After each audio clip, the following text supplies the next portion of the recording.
Hola, bienvenidos a un nuevo programa de Expediente INACIPE, este espacio que el canal judicial nos otorga para hablar de los temas más relevantes en materia de ciencias penales. Agradecemos al auditorio que nos acompañe el día de hoy. El tema que tocaremos el día de hoy es una pregunta, es si es correcta la propuesta de la Conferencia Nacional de Gobernadores para reformar el Código Nacional de Procedimientos Penales. Y para hablarnos de este tema nos acompañan tres abogados penalistas expertos en el sistema de justicia penal acusatorio. Por este lado nos acompaña el maestro Iker Javier Ibarreche Pereda. Bienvenido, muchas gracias por venir al programa. Muchas gracias por la invitación. También nos acompaña el maestro Alonso González Villalobos. Alonso, bienvenido, gracias por venir. Gracias a ti. Y el maestro Rodolfo Félix Cárdenas. Gracias, muchísimas gracias. Gracias. Recientemente se presenta... la Conferencia Nacional de Gobernadores presenta una propuesta de reforma no solo al Código Nacional de Procedimientos Penales, sino también a la Constitución. Tiene varias aristas, ha sido muy debatida esta propuesta, y me gustaría que de inicio ustedes me dijeran ¿por qué hacer una propuesta de una reforma a un sistema que solo lleva un año de que se implementó al 100%, ¿no? No es demasiado pronto esta propuesta de reforma cuando el sistema apenas está comenzando a funcionar. No sé, maestro Iker. Bueno, nuevamente muchas gracias por la invitación. Evidentemente, desde mi perspectiva, es sumamente pronto. Es decir, el sistema apenas está entrando en una etapa de dar sus primeros pasos y ya queremos hacer las primeras modificaciones legales de forma muy sustancial. Y esto, en mi opinión, responde a una falta de autocrítica por parte de nuestras autoridades. Es decir, culpar a priori a la norma antes de revisar qué es lo que estamos haciendo nosotros como instituciones o las instituciones para operar de manera correcta la norma. Es decir, hablan ya de una reforma sustancial al nuevo sistema de justicia penal, cuando ni siquiera existen realmente datos estadísticos, casos que verdaderamente nos lleven a analizar si lo que procede es una modificación a las normas o una modificación a cómo estamos tratando de llevar la operación de las normas. En mi opinión, es incluso hasta irresponsable hablar ahorita de una modificación como la que pretenden a partir de un proceso que se dio de varios años de capacitación, de inversión, y ahora lo quieren cambiar de un plumazo, literalmente. En mi opinión es absurdo lo que están tratando de hacer los señores, y sobre todo en esta etapa tan primaria de la implementación del sistema. Rodolfo, ¿por qué? ¿Por qué están planteando esta reforma a un año?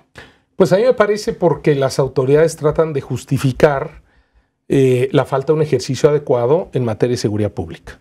Yo creo que esa es la respuesta más clara y contundente, porque como decía Iker, mira, un modelo de este tipo que se ha instaurado en los distintos países de Latinoamérica ha merecido la atención, la revisión del modelo en cada país, cuando menos cada 4 o 5 años después de la implementación total en el país. Pero se hace siempre una revisión crítica, pero constructiva. Una revisión que tiende a ver en dónde se está fallando para ir ajustando esos espacios que son los menos. Y entonces es así como los países han ido creciendo. Aquí dejamos un sistema de 100 años en el que vivíamos basado en qué? En la corrupción, en el cuatismo, ¿sí? En falta de capacidades, etcétera, para pasar un sistema que es transparente, respetuoso de derechos. Y lo que ahora se está proponiendo por la CONAGUA es justamente y veladamente es tratar de volver a ese sistema de antes, porque estas reformas que se proponen son absolutamente regresivas. Para mí el punto concreto es: esto se está diciendo porque no se ha tenido la capacidad, la respuesta a nivel de gobierno de enfrentar el sistema de seguridad pública. Alonso, ¿cuál es tu opinión acerca de esta propuesta? Aparte, me llama la atención que, bueno, lo presente la CONAGO, ¿no? Que todos los gobernadores están de acuerdo en presentar esta reforma del sistema de justicia. Bueno, yo no estoy seguro de que sean todos los gobernadores. Parecería que ese es el discurso que se vende en medios, ¿no? Yo te diría que para mí el problema de fondo es que nos cuesta mucho vivir en democracia. Y el sistema de justicia acusatorio es la dimensión democrática de un régimen de gobierno que le apuesta por la transparencia y los derechos humanos. Y nos cuesta mucho trabajo la democracia a nivel de las cámaras legislativas y nos cuesta mucho trabajo la democracia a nivel del ejercicio del poder ejecutivo a través de su brazo de seguridad y nos cuesta mucho trabajo entender que podemos o que exista un poder judicial o un sistema judicial que sea verdaderamente democrático. Nos cuesta mucho trabajo porque estamos acostumbrados a las formas autoritarias, a las formas verticales que no dan espacio de discusión y de decisión pública. Y entonces, ante el reto que supone, el desafío que supone abrazar la democracia en la dimensión judicial, pues nos enfrentamos con obstáculos porque no estamos acostumbrados a operar como policías, como procuradores, como ministerios públicos, como defensores. No estamos acostumbrados a operar bajo esquemas democráticos, ¿no?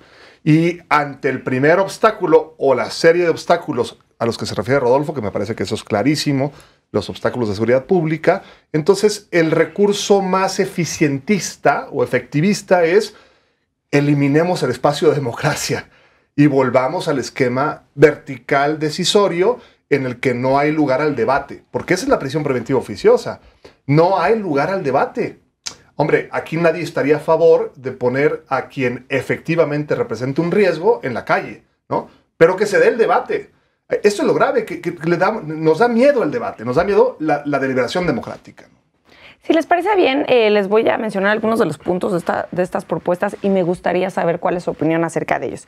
Por ejemplo, dentro de los cambios que se proponen en esta reforma es el tema de las víctimas. Se habla de que es un error de que la carga probatoria recaiga sobre la víctima. Bueno, esto me sorprende un poco porque bueno, a lo largo del programa hemos tenido varios programas, muchos programas en los que hablamos del sistema acusatorio y siempre se ha hablado de que la carga probatoria recae en el Ministerio Público. Entonces, ¿a qué se refieren? ¿Por qué hablan de que la carga probatoria recae sobre la víctima? No sé si quieres.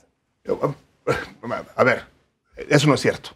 Es decir, la víctima es una persona que debe ser objeto de protección, de acompañamiento, de asistencia, y es simplemente falso el hecho de que la víctima tenga la carga de probar los hechos de los que fue víctima, ¿no? Para eso está el Ministerio Público.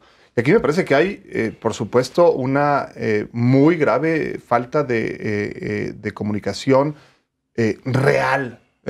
Aquí alguien o algo está sucediendo que no se dicen los hechos como son. No es cierto, Luzma, que la víctima esté ahora obligada a ser la que acredite los hechos. Rodolfo, ¿por qué se puede prestar a confusión? O sea, ¿cuál es el papel de la víctima en este sistema que puede ser que se dé este tipo de confusión? Mira, yo creo que no se puede prestar a confusión. Me parece a mí más bien, si acaso quiero dar un voto de confianza a la CONAGO, quizá tengan muy malos asesores, ¿no? Y les estén diciendo mentiras, porque la carga de probar es de la Fiscalía. Eso te lo dice cualquier alumno de segundo año de una carrera de leyes. Eso no es un tema difícil de comprender, ¿no? Y además la víctima en este país tiene una posición distinta a cualquier país, te diría yo, con un privilegio importante, porque prácticamente está a la par de un imputado, de un acusado, con un reconocimiento amplísimo de derechos y facultades importantes a través de un asesor que la puede representar y demás, ¿no? Entonces no tenemos una víctima débil en este país, tenemos una víctima que hay que ayudar a que el proceso se fortalezca con la actividad de todos los actores, ¿no? Pero la víctima está en una posición legal de manera igual a un imputado, un acusado. Entonces hay que decir, como dice Alonso, las cosas como son. No hay que dar datos que no se corresponden con lo que tiene la Constitución y la ley, ¿verdad? Realmente la víctima está en una posición importante. Y fíjate nada más esto. El Tribunal Europeo de Derechos Humanos ha dicho que una posición de este tipo conlleva a una violación al principio de equidad procesal. En México nosotros tenemos 2 contra 1 en un proceso. Fiscal y la víctima con su asesor contra el acusado. Es decir, si interpretáramos al máximo intérprete de derechos humanos al Tribunal Europeo, dirían, ese es un tema inequitativo en México. Sin embargo, nosotros lo tenemos con un sustento constitucional y legal. Fíjate nada más, ¿no? Y a pesar de todo esto, pues yo no sé cómo nos dicen que la víctima padece de estas cuestiones. Eso, como dice Alonso, es falso. Yo quisiera que Iker nos platicara un poco de cómo ha sido o cómo se ha desenvuelto el papel de la víctima en el sistema acusatorio, claro, en lo que llevamos de transcurrido este año. Claro. Bueno, antes de retomar como el papel de la víctima, cómo ha sido en este año, a mí la verdad es que sí me sorprende y digo, hay que decir las cosas como son. El jefe de gobierno de la Ciudad de México fue quien hizo esta declaración pública y la verdad es que es sorprendente. Es sorprendente porque uno no lo puede concebir desde la perspectiva de un abogado, porque parece ser que entonces no conoce ni cuáles eran los objetivos de la reforma, pero lo más grave es que parece que no conoce ni lo que dice la Constitución. O sea, y no lo dice a partir del 2008. Eso lo ha dicho desde 1917. La investigación y la persecución de los delitos le corresponde al Ministerio Público. Entonces, la verdad es que sí es sorprendente que se manipule la información, mejor dicho, que se desinforme la ciudadanía, y máxime que a partir de la reforma del 2008, uno de sus objetivos fundamentales era la protección, participación y restauración de la víctima. Y es a partir de ahí que se empiezan a generar todas estas cuestiones como la Ley General de Víctimas, la Comisión Nacional de Víctimas. Entonces ahora resulta que viene el señor Mancera, hay que decirlo por su nombre, y nos dice que con el sistema acusatorio la carga de la prueba recae en la víctima, lo cual realmente, si eso me lo dijera un amigo mío que fuera arquitecto o doctor, bueno, doctor no en derecho como lo es él, ¿sí? Yo me sentaría a platicar con él y estoy seguro que entendería, pero que te lo diga un doctor en derecho es preocupante. Ahora, ¿cuál ha sido el papel de la víctima este año? Hago esta pregunta porque digo, tal vez las víctimas han sentido que ellos son los responsables, ¿no? La verdad es que desde una perspectiva práctica, absolutamente práctica, porque te lo dice una persona que ha estado en audiencias, la participación de la víctima, de aquellas víctimas que quieren participar, porque tampoco podemos obligar a la víctima a participar en el proceso penal, porque tampoco sería justo que si yo soy víctima de un delito, el Estado me obligue a participar. Eso tampoco. Aquellas víctimas que quieren participar, los jueces, antes de que empiece la audiencia o al inicio de la audiencia, siempre verifican que esté la víctima, que la víctima haya sido notificado y que se encuentre representada por su asesor jurídico. Entonces la participación de la víctima ha sido en la medida en que la víctima quiera participar, lo cual es legítimo. Si yo soy víctima de un delito y mi intención es denunciar los hechos y posteriormente acudir eventualmente al juicio, tengo todo ese derecho a hacerlo. ¿Sí me explico? Tampoco podemos obligar a la víctima a participar en todos los actos del proceso. Claro. ¿Sí? Entonces tampoco podemos confundir eso. Entonces, en mi opinión, la participación de la víctima, o mejor dicho, el sistema establece los canales suficientes para que la víctima participe en el nivel o en la intensidad en que ella quiera participar en el proceso. Y en su experiencia, ¿qué tan alta es la participación de la víctima en los procesos? Es muy común y los jueces toman las medidas, como dice Iker, para que siempre esté asesorada, ¿no? Es más, el código prevé que si por excepción no tienes asesoramiento, ese acompañamiento de un abogado asesor de víctimas, por excepción y lo acepta, puede ser en un cierto momento solamente asesorada por el fiscal para una audiencia. Hay mecanismo de solución, porque pero normalmente no están asesorados, ¿no? Sí, de acuerdo. pero se procura siempre que estén asesoradas. O sea que la representación de la víctima siempre está presente, normalmente siempre está presente. Alonso, ¿algo que quisieras añadir No, a mí me parece que ese es un discurso que trata de convencer al gran público que escucha las noticias y que no tiene naturalmente el conocimiento técnico del proceso, porque le apega al corazón de lo que la gente quiere. La gente quiere seguridad, la gente quiere sentirse protegida por las instituciones.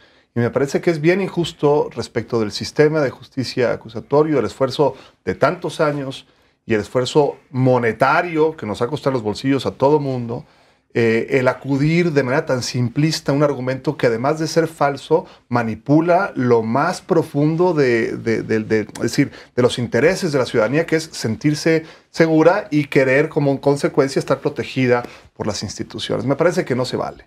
Tenemos que hacer una pausa, pero regresamos con este tema tan interesante. El auditorio, por favor, continúen con nosotros. Estamos en Expediente INACIPE.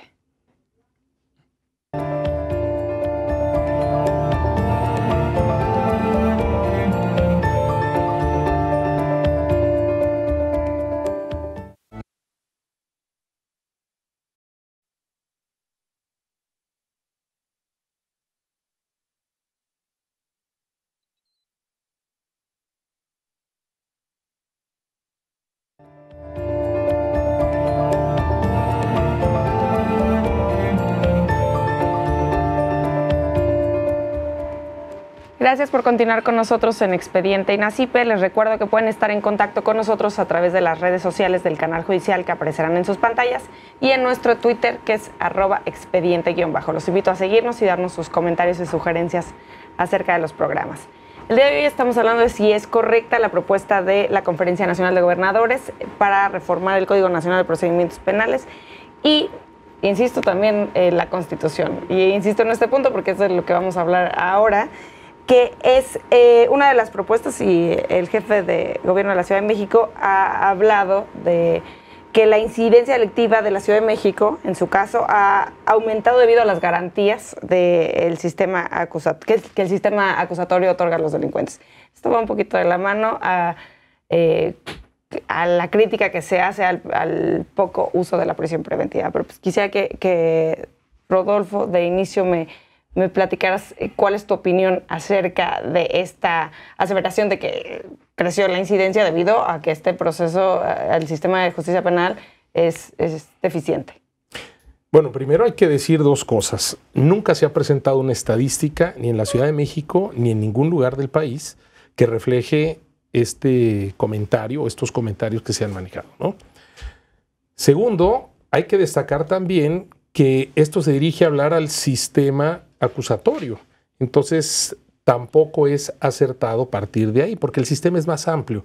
Aquí más bien se está dirigiendo la crítica al Código Nacional de Procedimientos Penales, vinculándola al texto constitucional para tratar de incluir una serie de delitos en esa propuesta para una prisión preventiva oficiosa. Sí, porque ¿cuál sería la relación, incidencia delictiva, pues no sistema la tenemos, acusatorio, ¿no? No la tenemos. Mira, no la tenemos. Entonces, bajo al tema ¿no? Se culpa al sistema, debe ser más bien guiado al Código Nacional de Procedimientos Penales, de que hay más alza delictiva.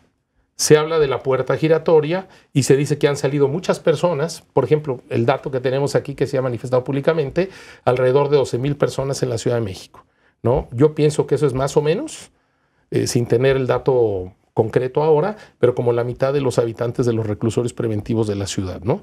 Imagínate tú saliendo la mitad, no es concebible esa cifra, y te digo, no hay estadísticas.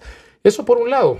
Por otro lado, porque también no se están diciendo las cosas como son.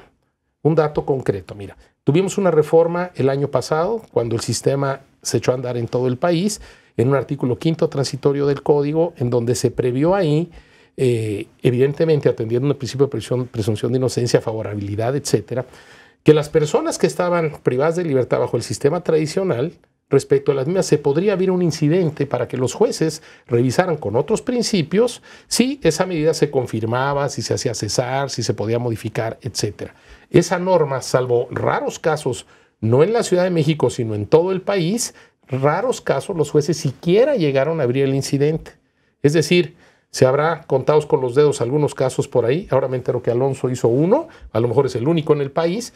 Pues no hay más, no hay más. Los jueces se replegaron y no aplicaron esa norma. Llegamos a la Corte está a punto de decidir y yo creo que nadie se atrevería a decir que la Corte no va a resolver favorable este sentido porque no tiene ni pies ni cabeza que sea que no procede. Entonces, por ese lado no ha salido nadie. 1, 2, 3, 4, 5 señores en el país, no en la Ciudad de México. 1. 2, muy rápido, las personas que son puestas a disposiciones de los jueces, argumentando una detención en flagrancia. ¿Por qué muchos jueces están dando libertades en algunos casos? 1, porque el Ministerio Público no tiene datos de pruebas suficientes para sustentar una detención en flagrancia, porque estamos acostumbrados a detenciones supuestamente en flagrancia que son armadas. Y como ahora las audiencias son públicas y esto se controla, en una audiencia de tal naturaleza, los jueces están resolviendo lo que procede. Sin datos de prueba, pues la persona se va a la calle. Y otra muy sencillo, porque somos muy buenos para fabricar delitos en este país. Entonces, así se llega ante un juez y los jueces ahora captan qué es lo que está sucediendo. Y cuando estas libertades se han dado, la razón es muy sencilla. Es porque la autoridad no tiene elementos para llevar a las personas detenidas. Y quisiera que Alonso nos platicara, un poco de cuál es su experiencia en este sentido y cuál debería de ser, ¿no? O sea, estas personas que se encuentran procesadas, en prisión, deberían de tener esta oportunidad de salir y si esto incrementaría la prisión preventiva. Esto también porque pues existe un tope a esta puerta giratoria de la que se habla, ¿no? Mira, gracias por la pregunta, Luzma. Yo te diría que me parece que el análisis tiene que enfocarse desde la pregunta esencial de por qué y en qué circunstancias una persona puede estar privada de su libertad antes de que haya una sentencia. Si nos tomamos en serio el discurso de la presunción de inocencia, ninguna persona que no tenga una sentencia firme debería estar privada de su libertad, ¿no? Entonces, la primera cosa que hay que hacer es tomar una postura política. ¿Nos tomamos en serio o no nos tomamos en serio el discurso de la presunción de inocencia? La presunción de inocencia es muy buena cuando hablamos de uno, pero no del otro, ¿no? Y es muy fácil querer que el otro esté en la cárcel cuando no es uno el que esté en la posición. Entonces, si esa es la regla, y hay que decirlo con todas sus palabras, este país aceptó y ha aceptado desde hace muchos años abrazar un discurso de derechos humanos. Y eso supone que ninguna persona que no tenga sentencia condenatoria debe o puede estar en la cárcel. Pero como todo en derecho, a las reglas les corresponden excepciones. Hay algunas ocasiones en que las propias normas de derechos humanos autorizan una restricción a la presunción de inocencia cuando se cumple un fin legítimo. Y solamente hay 5 fines legítimos, Luzma. El primer fin legítimo es que la persona se vaya a fugar y con tanto se frustre la acción punitiva del Estado. La segunda, que la persona vaya a interferir con las investigaciones, por ejemplo, destruyendo los registros, quemando evidencia, etc. La tercera, que se ponga en riesgo a la víctima nuevamente. La cuarta, que se ponga en riesgo a los testigos o peritos o órganos de prueba en general. Y la quinta, que se ponga en riesgo a la sociedad. Pero este análisis, es decir, la existencia de este riesgo no puede estar prehecho en la ley. Este es un análisis que tiene que hacer un juez con nombre y apellido. ¿Quién evalúa este riesgo? En audiencia pública en la que el juez escucha al fiscal y el fiscal sea capaz de persuadir al tribunal, al juez, de que existe alguno de estos riesgos. Y yo te aseguro que no hay ningún juez que ante la evidencia de que existen esos riesgos vaya a poner en libertad a la persona. El ejemplo es Chihuahua. Chihuahua empezó a operar en 2007 sin catálogo de delitos de prisión oficiosa. Eso significaba que todas las personas, violadores, homicidas, todos ellos no estaban en la cárcel de manera obligatoria, sino que el juez tenía que decidirlo, ¿no? Bueno, nunca hubo un solo juez que haya puesto en libertad a un multiviolador, a un multihomicida, a un narcotraficante, porque evidentemente el tribunal escuchaba la evidencia por parte de la fiscalía y decía, este señor sí representa un riesgo y por tanto es legítimo que esté en la cárcel antes de la sentencia. Lo grave de esta propuesta, Luzma, es que parecería que se quiere otra vez, y eso es a lo que me refería hace un momento, privar la oportunidad del debate democrático en una audiencia en la que la fiscalía esté obligada a probar. No es fácil probar, pues no es fácil, pero ese es su trabajo. No es trabajo del ciudadano el demostrar su inocencia. Y entonces la prisión preventiva podría aplicarse para cualquier tipo de delito, no solamente los que se encuentran en la Constitución, si se prueban alguno de estos 5 factores de riesgo. La prisión preventiva hay que distinguirla a dos. La prisión preventiva que contemple el artículo 19 constitucional es la de oficio, es decir, ahí no se requiere que se justifique ninguno de estos riesgos. El simple hecho que se le atribuya a una persona la comisión de uno de estos tipos de delitos, el juez impone de oficio la prisión preventiva. En todos los demás delitos que tengan pena privativa de libertad, será motivo de un debate en donde el Ministerio Público tendrá que justificar, ¿sí? Tendrá que acreditar estos riesgos. Y si lo hace así, entonces es factible aplicar la prisión preventiva. A mí lo que me genera este tipo de reformas que se proponen, no solo por la CONAGO, sino que últimamente también hemos escuchado al comisionado Renato Sales hablar mucho de esto, deviene también de una falta de autocrítica. Es decir, hazme más fácil el trabajo. Yo, ¿por qué voy a tener que ir a una audiencia a justificarle al juez que existe un riesgo de esto? Mejor que lo diga la ley.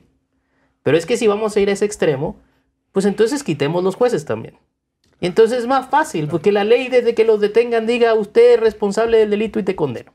O sea, es decir, en lugar de ser autocríticos de por qué no estamos justificando estos riesgos ante los jueces para que establezcan como un tema excepcional la prisión preventiva, mejor modificamos la ley. El problema de eso, yo siempre he dicho, hay que ser honestos en este país. Entonces, retirémonos, Claro. ¿sí? O quitemos, ya no seamos parte de la Convención Interamericana de Derechos Humanos, no seamos parte del Pacto Internacional de los Derechos Civiles y Políticos. Es decir, seamos honestos y digámosle a la gente abiertamente, en este país no hay presunción de inocencia. Pero no podemos hablar, por un lado, de la presunción de inocencia, de un Estado democrático, ¿sí? Y por otro lado, tener este discurso tan fácil de decir, pongámosle a la ley. Entonces, seamos honestos y retirémonos de todos los temas internacionales de derechos humanos. Quisiera también, hablarles y puntualizar algunos de los delitos que proponen se incluyan en el catálogo de delitos graves, ¿no? Porque, bueno, también son muy diversos, ¿no? Es delitos como extorsión, robo a casa habitación, robo de vehículos, importación de armas, que este también es otro debate que ha generado pues que la gente hable, y el de robo de hidrocarburos. Esto también, digo, no sé si será moda, porque ahorita es el tema, ¿no? Y entonces cada año que salga otro delito, quiere incluir un nuevo delito en este catálogo de delitos graves. ¿Cuál es su opinión acerca de incluir estos delitos que se mencionan puntualmente pues sería en el artículo 19 de la Constitución, ¿no? Pues mira, por ejemplo, hablando del robo de hidrocarburos, que tú dices, efectivamente se hace una moda, pero esto tiene muchos años sucediendo en el país. Eso más bien es un tema que tiene que verse con una política criminal adecuada. Tú no puedes decir, oye, vamos a poner como prisión preventiva oficiosa el robo de hidrocarburos, que además es un tema esencialmente de delincuencia organizada, y la delincuencia organizada ya es prisión preventiva oficiosa, ¿no? Estamos volviendo la Constitución, ¿qué diríamos? El Código Penal constitucionalizado, yo no sé cómo le vamos a llamar ahora, ¿no? Es un absurdo, además, la técnica legislativa ahí. No deberían de estar en la Constitución. Por supuesto, ni siquiera deberían estar en la Constitución, ¿no? Es más, no deberían de estar, puntos, ¿no? Pero mira, ya lo explicó muy bien Alonso. Pero fíjate nada más, ¿en dónde está la política criminal, ¿sí?, que tiende a atacar el robo de hidrocarburos? Cualquiera puede imaginar que para que personas sustraigan de los ductos gasolina es porque tienen identificadas las redes, es porque saben en qué momento la presión de la gasolina sube para poderles traer con equipo especializado que alguien ha capacitado o ha puesto para que se haga, ¿no? Como que suena que hay involucramiento dentro de Pemex y otras cuestiones. ¿Dónde están las labores de inteligencia del país? ¿Me entiendes? Entonces, esto no es un tema de nada más decir, oye, prisión preventiva, oficiosa y tal. Que además los jueces, como ya se ha dicho, cuando se reúnen estos requisitos y los jueces aprecian que la persona tiene que quedar en prisión preventiva, los jueces otorgan la prisión preventiva, ¿ves? O sea, no es de que aquí estemos en la posición, como parece ser que es informado, que es por esos delitos en automático es libertad. Eso es falso. Eso es falso. Lo que pasa es que el Ministerio Público le tiene que entregar al juez los datos de prueba para que la gente nos entienda la evidencia, la prueba que tiene para soportar una prisión preventiva. Y yo nada más te comento de otro, específicamente el tema de armas, que mucho se ha dicho. ¿Sabes qué es lo que se va a propiciar con esto, con el tema de armas? Pues es muy fácil, es una patente de corso para que la policía le ponga un arma al que quiera para que lo priven de libertad en automático, al que sea, ¿eh? A cualquier persona, pues cárgale una pistola, se acabó ya dentro de la casa. Total, ahí se quedará preso no sé un año, a ver cuánto, y ya saldrá y demás. No pasa nada cuando ya la persona sale, ¿no?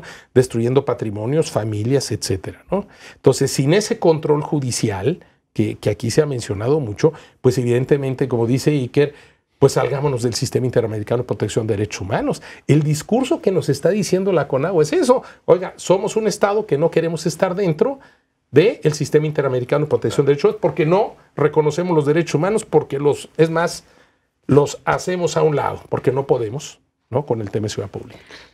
Sí. Perdón. No, está bien. Nomás quería anotar, fíjate qué grave.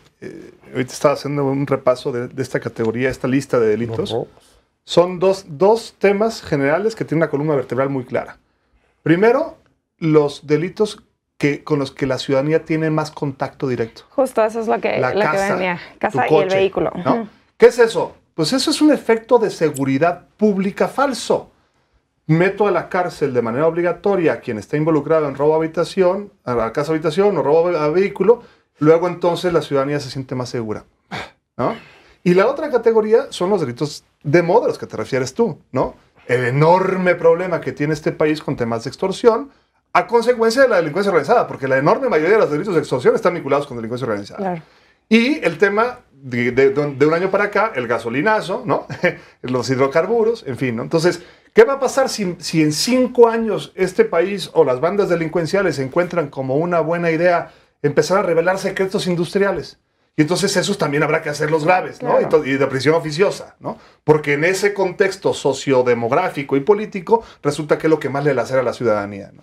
Es otra vez usar la ley penal para hacerle el trabajo a la fiscalía y al ministerio y a la policía. Sí, claro, justo ese era uno de los puntos, ¿no? El robo a casa, habitación y robo a vehículo. Bueno, pues esos son unos de los delitos más recurrentes. ¿Sí? Y entonces, pues perdería el sentido del sistema de justicia penal acusatorio, que entre otras cosas era la despresurización de las cárceles y de los asuntos en los procesos, ¿no? Claro, pero además es que el discurso es falso, es engañoso, porque si a una persona se le atribuye un robo en casa habitación o un robo a vehículo cometido con violencia, utilizando armas, ¿sí?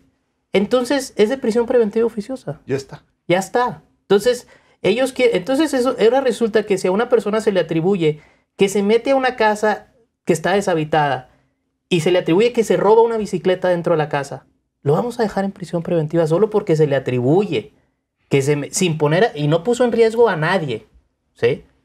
Ojo, se le atribuye. Es que aquí creo que hay un punto fundamental. Parece que nuestras autoridades parten de que cualquier persona detenida es culpable.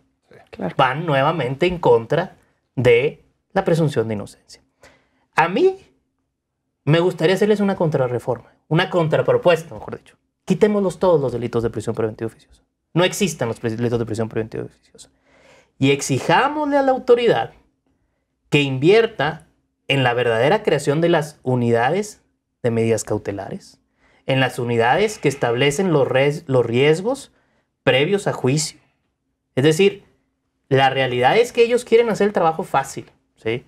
No, exijámosle que hagan el trabajo como debe hacer y congruente al Estado que se supone existe en el artículo 1 constitucional, un Estado social y democrático de derecho respetuoso de los derechos fundamentales. Seamos congruentes, eso es todo. Yo les haría esa contrapropuesta. Quitémoslo todo y exijamos un nivel de justicia de calidad. Sí, este es otro de los puntos que se ha difundido, ¿no? Que es como parte de la consolidación del sistema de justicia penal acusatorio, una de las prioridades es reforzar o consolidar las unidades de medidas cautelares. ¿Cuál es la realidad de cómo están funcionando las medidas cautelares en el sistema? Pues mira, Luzma, yo te diría que fuiste muy generosa cuando utilizas el verbo consolidar o reforzar, porque habría que empezar por crearlas. Es absolutamente increíble que a nivel federal no tengamos una unidad de medidas cautelares. A nivel federal, que es la institución, bueno, la división de gobierno, ¿no?, encargada de hacer el combate a los delitos y a los hechos más lacerantes, y que no tengamos una unidad de medidas cautelares federal. Yo nunca he escuchado a ninguno de los voceros del gobierno mexicano en sus distintas divisiones mencionar siquiera que estamos a 20 y tantos de junio de 2017 y no tenemos UMECA federal. ¿Por qué es la enorme importancia de tener una UMECA, una unidad de medidas cautelares? Porque con la operación de una unidad de medidas cautelares bien pensada, es decir, con muy buen personal, bien capacitado, con recursos de toda índole, se le puede nutrir al fiscal de la información necesaria para que el fiscal vaya a la audiencia y persuada al juez o tribunal de que esa persona en concreto representa un riesgo procesal en concreto. Pero sin el trabajo de la unidad de medidas cautelares, claro, los fiscales están desprotegidos. No tienen manera de poder argumentarle al tribunal la importancia de que una persona esté detenida en prisión o no. Y entonces la pregunta es, ¿por qué el Poder Judicial Federal y por qué aquellos estados que están deficientemente operando sus UMECAS? Bueno, hay 4 estados que no tienen. Hay 4 estados que no tienen UMECAS todavía. La pregunta es, ¿por qué no ponerle el foco, como propone Iker, en eso? creemos instituciones verdaderamente sólidas que le nutran a los fiscales de información necesaria para justificar riesgos procesales. Pero nadie lo menciona. ¿Y sabes por qué nadie lo menciona? Porque no es políticamente vendible.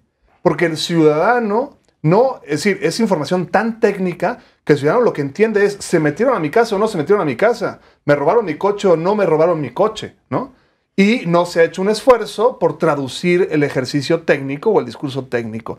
Pero, hombre, pues entonces uno aquí empieza a advertir cómo es que las motivaciones tienen que ver con otras dimensiones del ejercicio de la vida pública, ¿no?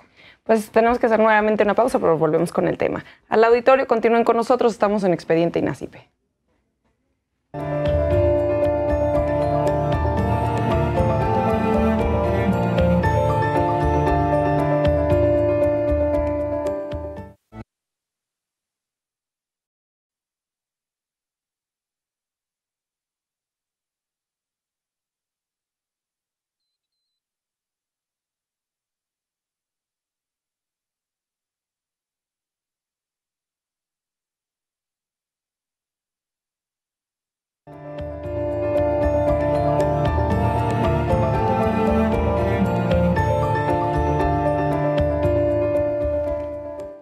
Gracias por continuar con nosotros en Expediente INACIPE y les recuerdo nuevamente que pueden estar en contacto con nosotros a través de nuestro Twitter, que es @expediente_. Los invito a seguirnos y darnos sus comentarios y sugerencias. También les recuerdo que el tema del día de hoy es si es correcta la propuesta de la CONAGO para reformar el Código Nacional de Procedimientos Penales y la Constitución. Estábamos hablando antes de irnos al corte acerca de la importancia de, pues ya no sé si decir reformar, porque digo, de consolidar o de consolidar las unidades de medidas cautelares. Quisiera que cerráramos este tema de medidas cautelares, de cuál es su importancia y por qué se están haciendo estas propuestas por parte de la CONAGO sin tomar en cuenta, por ejemplo, la OMECA, ¿no? A ver, déjame ver si lo ponemos de esta manera. En un Estado democrático de derecho que en efecto respetara los principios esenciales del sistema acusatorio, todas, absolutamente todas las decisiones sobre el futuro de una persona las toma un juez, no la ley, ¿no? Las toma un juez. En el caso de la prisión preventiva, que es una medida cautelar, que ya decíamos hace rato que es una excepción o una limitación a la presunción de inocencia, la imposición de la medida cautelar de prisión preventiva debería ser una decisión tomada en todos y cada uno de los casos por un juez o una señora jueza, ¿no? Una persona de carne y hueso. Para tomar esa decisión, el juez tiene que escuchar al fiscal y el fiscal es el que tiene que persuadir al juez de que existe un riesgo de los que referíamos hace un rato. Bueno, la enorme importancia que tiene la unidad de medidas cautelares es que es la división administrativa neutral, sin ninguna intervención procesal, que se dedica a investigar cuáles son los antecedentes de la persona en particular y los hechos circundantes a la imputación que se le formula.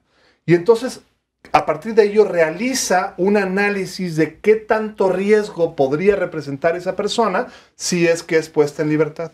Y esa información se le entrega al fiscal para que el fiscal pueda argumentar en audiencia con base en información real y no con base en su mera opinión. Y el juez o la señora juez tendrá que decidir si cree esa información o no. Pero entonces será una decisión informada a partir de una gestión administrativa sesuda y sólida. La enorme pregunta es, ¿por qué no invertimos en crear estas unidades de medidas cautelares? Bueno, que estamos en proceso, ¿no? Bueno, yo no sé si estamos en proceso. O sea, faltan 4 estados que no tienen... Y la falta la federal, ¿no? Claro. Rodolfo, para cerrar el tema de el catálogo de delitos que quieren ampliar, me comentabas en el corte que quisieras hacer alguna puntualización. Pues mira, como parte de todo esto que estamos viendo, yo creo que vale la pena destacar que el gobierno está en deuda con los ciudadanos porque tenemos una propuesta de ley detenida que es la legislación en materia de delincuencia organizada. Y esto hay que destacarlo porque, claro, hay temas de delincuencia organizada hoy día que se cometen, pero los cuales están siendo seguidos y se está haciendo aplicación de las normas del Código Nacional de Procedimientos Penales que no son ad hoc en todo para combatir una delincuencia organizada, en donde hay reglas de excepción incluso que se permiten con base constitucional.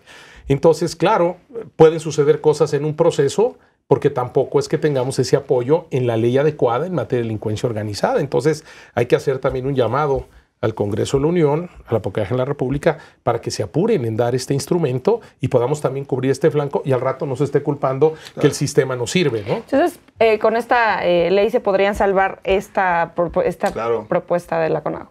Sí. O sea, ya no sería necesario ni siquiera mencionarlo, ¿no? Claro, la ley por ejemplo coadyuvaría. Aquí no hay soluciones mágicas, pero esta regulación particular pues está pensada para combatir un delito, un fenómeno de una manera distinta a cómo se combate cualquier delito, ¿no? Entonces ahí están los instrumentos que estamos dejando de aplicar. Y que me gustaría hablar de otro de los puntos de la CONAGO, que proponen la CONAGO. Habla de poder presentar pruebas anticipadas. Esto me suena un poco extraño porque creo que ya habíamos, se habían contemplado las pruebas anticipadas. En algún programa con Rodolfo hablamos de la prueba y también hablábamos de la prueba anticipada. Entonces, ¿a qué se refiere la CONAGO con que se puedan utilizar las pruebas anticipadas? Bueno, insisto, yo creo que aquí el tema de la CONAGO, hace rato lo mencionaba Rodolfo, es que tiene muy malos asesores. Quiero pensar yo eso. Porque ya está contemplada desde la perspectiva constitucional la prueba anticipada. Es decir, este sistema parte de que la prueba se desahoga en el juicio, en la audiencia de juicio, es decir, frente al tribunal que va a emitir la decisión de condenar o absolver a la persona. Y marca una excepción a ello, y es la prueba anticipada. Eso existe desde la perspectiva constitucional y también existe en el Código Nacional de Procedimientos Penales. Lo que pasa es que la prueba anticipada, para poder deshogar una prueba de manera anticipada al juicio, requiere que se justifique la necesidad de ello. Y por lo que uno observa en esta reforma o en esta propuesta que quiere hacer la CONAGO, lo que ellos quieren evitar a toda costa es el debate. Es decir, yo ya no quiero litigar, yo ya no quiero debatir, yo ya no quiero tener que estar justificando, porque en el fondo lo que ellos van a pretender hacer es que ciertas entrevistas o diligencias de investigación tengan el carácter de prueba anticipada. En el fondo eso es para donde van, claro, porque ya lo existe en el código e incluso es un problema de constitucionalidad en algunas normas del código. Lo que quieren hacer en el fondo, desde mi muy humilde perspectiva, es vaciar de contenido el juicio y empezar a trasladar la investigación, los registros de la investigación como prueba. Y eso no es otra cosa más que regresar al sistema tradicional, sí, donde los famosos registros de la averiguación previa eran las pruebas. En el fondo es hacia donde lo están viendo ellos, porque no hay ninguna justificación para que propongan una modificación de la prueba anticipada cuando ya existe la prueba anticipada. Sí, porque la prueba anticipada sí existe, pero la pregunta es muy difícil presentar una prueba anticipada en el sistema acusatorio. No, pues no, nada más con que se den los presupuestos de la posibilidad de que se pueda perder esa información, que lo más simple se puede dar. Pero fíjate que Iker decía algo que es muy atinado y ahorita me hacía pensar en esta cuestión que comentaba yo de la delincuencia organizada. Tal pareciera que ellos están llevando esta propuesta para evitar que se presenten a juicio policías y pues una serie de actores relacionados, peritos, o sea, que nadie vaya al juicio, ya con el papel. Ya con eso, pero esa es una regla que se parece más a una prueba preconstituida que solamente tiene base para la delincuencia organizada y excepcionalmente, no para todos los delitos, ¿no? Ya lo dijo, es un problema de constitucionalidad clavado, clarísimo, ¿no? Pero además que viola lo esencial, que es la cláusula de confrontación. Todos estos peritos, policías, etcétera, que lo que están pidiendo en esta propuesta, dejen de ir a juicio. Imagínate, le cargaron el arma, ahí está el delito, ¿no? Oye, pues tú métele un arma y ya que se vaya a juicio, y ya los policías ya no los viste. ¿Cómo los vamos a interrogar? ¿Cómo vamos a defender? Pues ya no se puede. Eso sí, trasladamos el problema a lo que dura el juicio, 6 meses, y al rato están saliendo las personas. Y al final, ¿qué van a decir? Oye, el sistema tiene la culpa. No, la culpa tienen las propuestas de esta naturaleza, que más contravienen la Constitución. Alonso, ¿algo que quisieras añadir acerca de esto, de la prueba anticipada? No, a ver, es muy sencillo, para contestar tu pregunta, es muy sencillo desahogar una prueba anticipada. Si resulta que la persona, testigo o perito, no, pensemos en un testigo, resulta que el testigo está de paso y vive en Finlandia, y atestiguó el homicidio, pues perfectamente se puede solicitar el anticipo de prueba. Si resulta que la cosa sobre la cual se van a hacer pericias por parte de los expertos se agota o se va a consumir o se va a desaparecer, perfectamente es posible autorizar el anticipo de prueba. Entonces, y además qué bueno que así sea, porque eso salvaguarda la protección de la víctima, salvaguarda la acción punitiva del Estado, ¿no? Lo que es verdaderamente pues muy preocupante es lo que señalan mis compañeros, que esto todo huele a que lo que se quiere hacer es trasladar otra vez a las etapas previas el desahogo de la prueba obligatoria para que no vayan a juicio y en juicio no sean contraexaminados los órganos de prueba de la Fiscalía. Y eso sería regresar a un estado peor del que teníamos antes de la reforma de 2008. Ahora, nada más me gustaría acotar, si me permites, Luma. Sí, claro. Porque ellos a lo mejor hablan del tema de no volver a que la persona cuando vaya a juicio, ciertas víctimas vulnerables no tengan que ver nuevamente a las personas. Menores. Exacto, como los menores o testigos que estén en un riesgo. Existen ya mecanismos suficientes para neutralizar esos riesgos. Y no es a través de la prueba anticipada necesariamente. Entonces, no se vale esa bandera de decir, no, es que esto lo hacemos por los menores, por las víctimas de ciertos delitos, para que no tengan que volver a enfrentar a las personas a las que se les está atribuyendo este hecho. Existen suficientes mecanismos para neutralizar eso. Hay un último punto que me gustaría tocar que también me parece que ya se encontraba salvado, pero no lo sé, es la aplicación de la extinción de dominio. Hablan de utilizar la extinción de dominio para delitos como lavado de dinero, operaciones con recursos de procedencia ilícita, y volvemos al robo de combustible, ¿no? Que es el tema del mes, si lo quieren ver así. Entonces, ¿qué es lo que sucede con la extinción de dominio? ¿No se encuentra ya plasmada también en la Constitución? Pues desde 2008 se encuentra prevista, pero lo que sucede es que las autoridades están reconociendo que no han sido capaces de aplicarla. Esa es la verdad. Hay base constitucional, están las regulaciones, las leyes reglamentarias de esa base constitucional, y lo que no tenemos es una efectiva aplicación. Aquí en México, por ejemplo, en la Ciudad de México, en la parte correspondiente a la Procuraduría, donde se maneja este tema de extinción de dominio, pues ha habido casos que se publicitaron en donde, por ejemplo, algún hotel o cuestiones de ese tipo iban afectándose a través de esta figura, pero no tenemos ningún resultado, no sabemos qué ha sucedido. Porque claro, esto es una afectación a la propiedad de alguien, ¿sí? Y ese alguien tiene derecho a defender esa propiedad, porque no sabes tú si es de la delincuencia o no. Entonces tiene que haber también una posibilidad de defensa.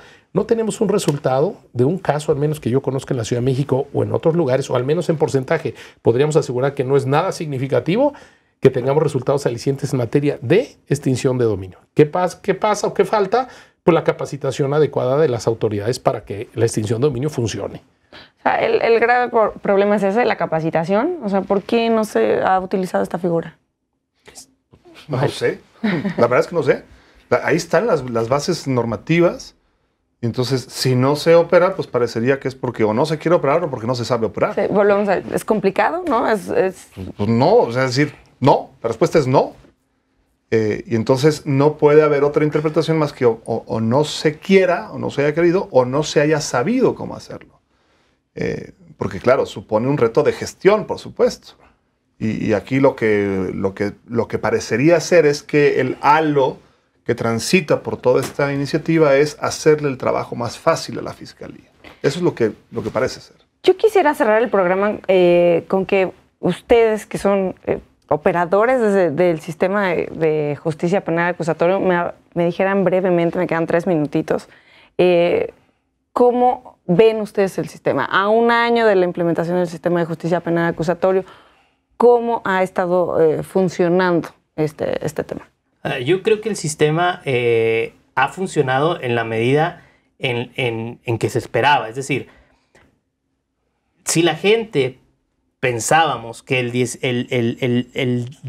junio del 2016, que entró en vigor en todo el país, íbamos a tener la panacea del sistema, eso no es así. El sistema está naciendo, ¿sí? Es un bebé que no sabe caminar, que no sabe hablar y que hay que llevarlo de la mano poquito a poco. Y a mí me toca participar a veces con alumnos de licenciatura y le digo, lo que estamos viendo ahorita es la parte más fea del sistema. ¿Por qué? porque hay un choque cultural entre los abogados de antaño, los nuevos abogados. Tratamos de hacer cosas nuevas, pero las queremos hacer como las hacemos antes. Entonces, esto es un proceso de paciencia y de no cesar en el empeño de hacer bien las cosas. En mi opinión, el sistema, para allá vamos, pero hay que tener voluntad y voluntad política. Alonso, ¿cómo ha funcionado el sistema un año? Yo te diría que hay ejemplos notables de extraordinaria operación. Hay tribunales, hay jueces, hay fiscales, hay defensores que han trabajado y han tenido un desempeño extraordinario en ciertos estados de la República. Me parece que es notable el trabajo que han hecho. Claro, hay muchas áreas de oportunidad en todas las dimensiones. Naturalmente, la parte más débil en todos los procedimientos de reforma de toda Latinoamérica ha sido la etapa de investigación, la policía y los fiscales. Por eso tampoco es sorprendente que esta iniciativa de reforma tienda a tratar de paliar o subsidiar el trabajo de la fiscalía y de la investigación, porque esa es la parte más difícil de hacer en un proceso de reforma. Ahí es donde están, es decir, en muchas áreas hay retos, pero particularmente ahí. Ahora, yo creo que no hay que desesperanzarse, como lo señala Iker. Es decir, este es un trabajo de largo aliento.